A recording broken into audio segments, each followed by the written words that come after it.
আব্দুল্লাহ নাহিদ নিগার, গাইবান্ধা 1। আপনি বলবেন 2 মিনিট। ধন্যবাদ মাননীয় স্পিকার। কার্যপ্রণালী বিধি ৭১ অনুসারে জরুরি জনগুরুত্বপূর্ণ বিষয়ে প্রশ্ন উত্থাপনের সুযোগ দেবার জন্য মাননীয় স্পিকার আপনাকে জানাই আন্তরিক ধন্যবাদ।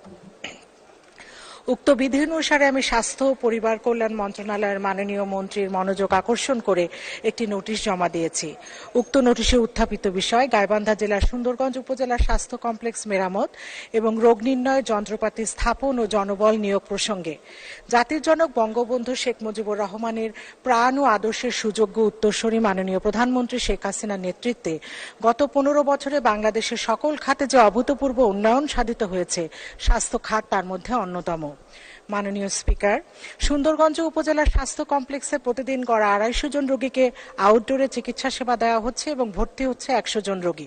প্রয়োজনীয় লোকবল ও রোগ নিয়ন্ত্রণের যন্ত্রপাতি যেমন USG machine, diathermy machine, anaesthesia মেশিনের অভাবে প্রতিদিন অনেক রোগী চিকিৎসা পাওয়া থেকে বঞ্চিত হচ্ছে, যা একজন জনপ্রতিনিধি হিসেবে আমার কাছে অত্যন্ত বেদনার। অন্যদিকে হাসপাতালটির মূল ভবন ও চিকিৎসক ডরমেটরি দীর্ঘদিন মেরামত না করায় জরাজীর্ণ স্যাঁতস্যাঁতে হয়ে পড়েছে, ফলে রোগীদের ভর্তি থেকে চিকিৎসা গ্রহণ এবং চিকিৎসকদের বসবাস করা প্রায় অসম্ভব হয়ে পড়েছে। মাননীয় স্পিকার, 8 লক্ষ জনগণ অধ্যুষিত সুন্দরগঞ্জ উপজেলা স্বাস্থ্য কমপ্লেক্সটিতে চিকিৎসা সেবা দিচ্ছে মাত্র 8 জন চিকিৎসক, যেখানে প্রয়োজন 18 জন চিকিৎসকের। মুমূর্ষু রোগী আনা নেওয়া করার জন্য সাবধান নীলমণি যে একটি অ্যাম্বুলেন্স রয়েছে, সেটি চালাবার জন্য কোনো ড্রাইভার নেই। একদিকে প্রয়োজনীয় যন্ত্রপাতির অভাবে চিকিৎসা দিতে পারছি না, অন্যদিকে অন্যত্র রেফার করলে দিতে পারছি না অ্যাম্বুলেন্স সুবিধা। মুমূর্ষু ও জটিল রোগীদের 33 কিলোমিটার দূরে রংপুর মেডিকেল কলেজ হাসপাতালে যেতে হচ্ছে ইজি বাইক, সিএনজি, অটোরিকশা এবং মোটর সাইকেলে চড়ে।